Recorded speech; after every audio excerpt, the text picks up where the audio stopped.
Hey everybody, welcome back into the Parker and the Man page at yournews.com. Hope you had a great holiday weekend. The Thanksgiving weekend is now finished. We are now into the Christmas season, the final day of November, and tomorrow December begins. And it begins with the rematch from April, Michigan State, North Carolina, in the Big Ten ACC Challenge. That game at Chapel Hill, NC. North Kakalaki, as Rob Parker likes to say. Tom Izzo against Roy Williams. The rematch of that feel-good Final Four that MSU was able to get into downtown Detroit, the one they look forward to. And, of course, they lost that game to North Carolina in kind of rout fashion. But this is a whole new season, 8 months later, and they revisit that with the Big Ten ACC Challenge. Izzo just broke Judd Heathcote's record for most victories in Michigan State University basketball school history with 341. And Roy Williams in North Carolina with his win just yesterday against Nevada. Number 600 for Roy. He's the eighth active. Eighth active? Yes, eighth. To win 633rd overall. So a few milestone numbers there for both Izzo and for Roy Williams. Now they'll meet each other on the court again. Little different teams as of last year. Tyler Hansbrough no longer with North Carolina. They're 6-1. Michigan State's 5-1. Finally lost a game, lost to Florida. And then beat UMass for that number 341 for Tom Izzo. And you can read about how they celebrated in the locker room. You can actually see it at the CoachIzzo.com website for Tom, and gave him a little plaque and everything. So that's the rematch tomorrow.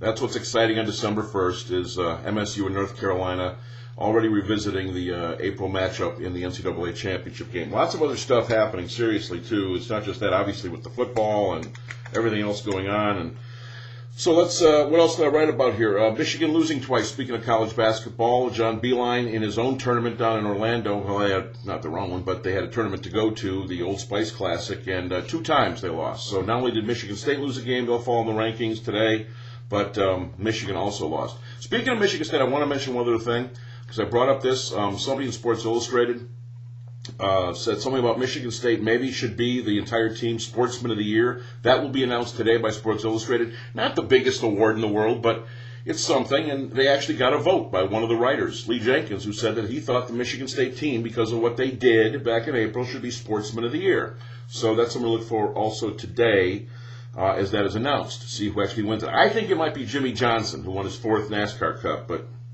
we'll see what happens there.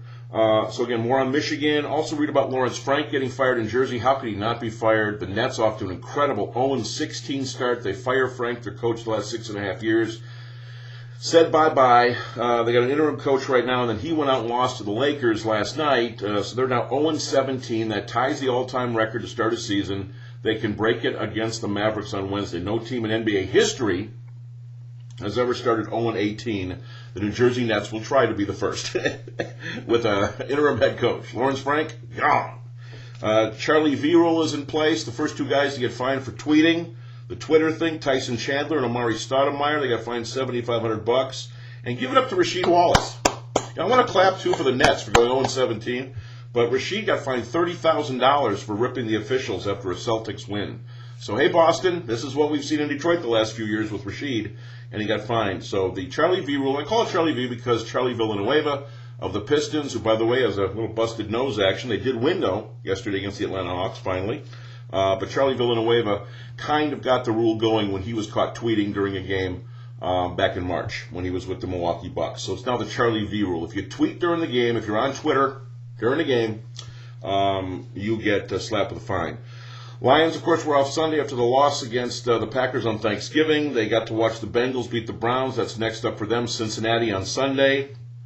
That's on the road, and the Bengals gave up 7 points to the Browns. The Lions gave up 37 to them. So that should be real interesting. And the interesting part of that game, Larry Johnson, they just got from the Kansas City Chiefs. He also Twittered and got into trouble, and the Chiefs booted him. 107 yards rushing in his first game for the Bengals after just joining the team on Monday. Colts were amazing. They made another comeback. That's 5 straight comebacks in the 4th quarter. They're 11-0. They've got 20 straight wins. Can you imagine being in a city where your football team has won 20 in a row? Can't win 2 in a row here. But that's what Peyton Manning and the Colts did again, this time against the Houston Texans. Read about that. And I'm not going to mention his name, but that quarterback for the Vikings, the old guy, unbelievable again. It's a not mention the Viking quarterback-free zone on this Monday. And the Tiger Woods car accident, the strange story down in the Isleworth community of suburban Orlando, with Tiger Woods crashing his car and his wife getting him out with the golf club, and the jokes being made about the golf club. Tiger's fine. The police want to still talk to him. He issued a statement on his own website. Wants his privacy, yet he's got his own tournament coming up in California this week. So good luck keeping it private if you're actually going to show up to that Tiger on Thursday. So check all that out. Read all about it. I could go on and on and on the webcam, and then it would just be a big file. So you got the Izzo-Roy Williams matchup, the Spartans in North Carolina again tomorrow in the big classic. Michigan losing twice, the Lawrence Frank firing in New Jersey as they go for the all-time NBA record of 0-18 to start the season. The Charlie V rule, the Lions sitting around watching the Bengals on Sunday, the Colts and the Vikes and that old guy quarterback, and Tiger Woods car accident. It's all there for you on the Parker and the Man page. We will open the e-bag this week and read your emails. It's coming up. You don't want to miss it as we start December and the Christmas season here on yournews.com. There you go.